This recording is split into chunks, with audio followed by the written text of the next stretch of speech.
আমাকে অনেকেই বলে যে অনেক চিকিৎসা করেছি কিন্তু আমার এই যৌন সমস্যা আজ পর্যন্ত সমাধান হলো না।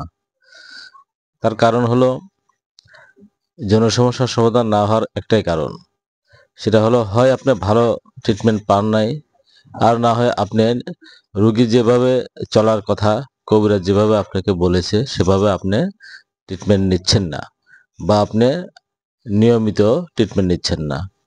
আপনাকে প্রথমত সিদ্ধান্ত নিতে হবে যে আপনাকে কঠোর পরিশ্রম, অর্থাৎ কঠোর সময় এবং ধৈর্য ধারণ করতে পারবেন কিনা। যদি আপনি ধৈর্য ধারণ করতে পারেন তাহলে এই কবিরাজি ট্রিটমেন্ট আপনি নিতে পারেন। এই ট্রিটমেন্ট নিলে অবশ্যই আপনার ভালো হবে। এখানে ট্রিটমেন্টের আবার কিছু নিয়ম আছে। আপনার যদি, আমি উদাহরণস্বরূপ বলতে চাই যে যদি আপনার গাড়ির চাকা লিক থাকে তাহলে আপনি যত হাওয়ায় দেন আপনার গাড়ি কিন্তু, সেই চাকা কিন্তু আপনার হাওয়ায় পরিপূর্ণ হবে না, এবং আপনার যতই আপনি হাওয়া দেন হাওয়াটা বের হয়ে যাবে। অতএব চিকিৎসা করার নিয়ম হলো, যদি রোগীর আরো ভিতরে কোনো সমস্যা আছে কিনা বিভিন্ন প্রশ্ন আছে, যেমন আমি 60টা প্রশ্ন করে থাকি। এই 60টা প্রশ্নের মধ্যে যদি আপনি পড়েন, বা এই 60টা প্রশ্নের মধ্যে যদি আপনার সাথে কোনো কোনো প্রশ্ন মিল থাকে, তাহলে সেটাকে আমাকে দেখতে হবে, বুঝতে হবে, এবং সেই সমস্যাগুলো আগে আপনাকে সমাধান করতে হবে। তা নাহলে আপনি যে হাজার ভালো চিকিৎসা দিলে, যেমন হাওয়া দিলে হাওয়া থাকবে না, তেমন আপনি যত সেক্সের ওষুধ দেই বা যতই আপনাকে ট্রিটমেন্ট করি, আপনার সহবাসে সময় পাবেন না। এটাই নিয়ম। এখন আমরা অনেকেই বুঝি না। অনেক কবিরাজ আছে, আপনি সরাসরি যখন যখন যাবেন বলবেন যে আমি সহবাসের সময় পাই না, সে একটা আপনাকে হালুয়া ধরায় দিবে যে এই হালুয়াটা খেলেই আপনি ইনশাল্লাহ ভালো হবেন। কিন্তু এই হালুয়াটা দেওয়ার আগে আপনাকে ভাবতে হবে, আমি যেমন প্রশ্ন করি এভাবে ভাবতে হবে যে আপনার ভিতরে আরো সমস্যা আছে কিনা। এখন সেই সমস্যাগুলো থেকেই ধীরে ধীরে শুরু হয় যৌন সমস্যা। সে আগের সমস্যাগুলো আগে সমাধান করতে হবে, পরে আপনাকে যৌন সমস্যার পরিপূর্ণ ট্রিটমেন্ট দিতে হবে। এটাই হলো নিয়ম।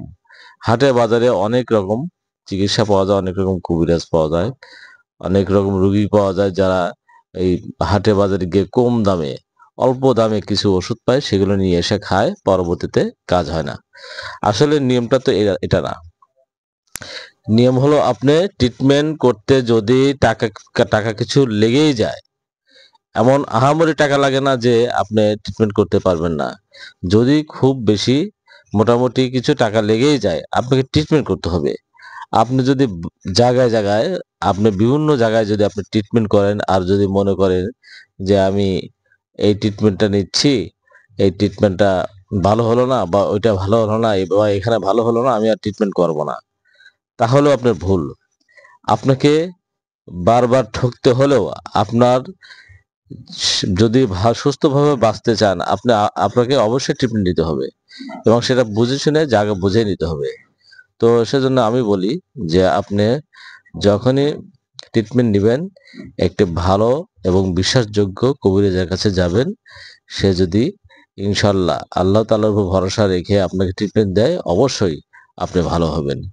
অতএব আপনি বোঝেন যে আপনার পারিপার্শ্বিক যে সমস্যার কারণে আপনার সমস্যা হয়েছে, যৌন সমস্যা হয়েছে, এগুলো কিন্তু সমাধান করেই আপনাকে ট্রিটমেন্ট নিতে হবে।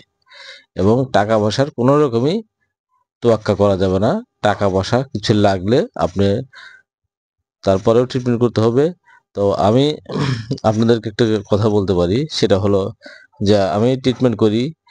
ট্রিটমেন্টটা করা এমনভাবে করা উচিত, আর প্রত্যেকটা মুসলমানের এমনভাবে কাজ করা উচিত যেন এই কাজটা আখিরাত পর্যন্ত থাকে। আখিরাতের জিন্দেগিকে সামনে রেখেই যে কোনো কাজ করা উচিত। বিশেষ করে মানুষকে ঠকানো যাবে না। মানুষকে ঠকালে, এবং সেটা উম কোনো কবিরাজেরও ভালো হয় না, এবং রোগীরও ভালো হয় না, এবং কোনো ইবাদতও কবুল হয় না।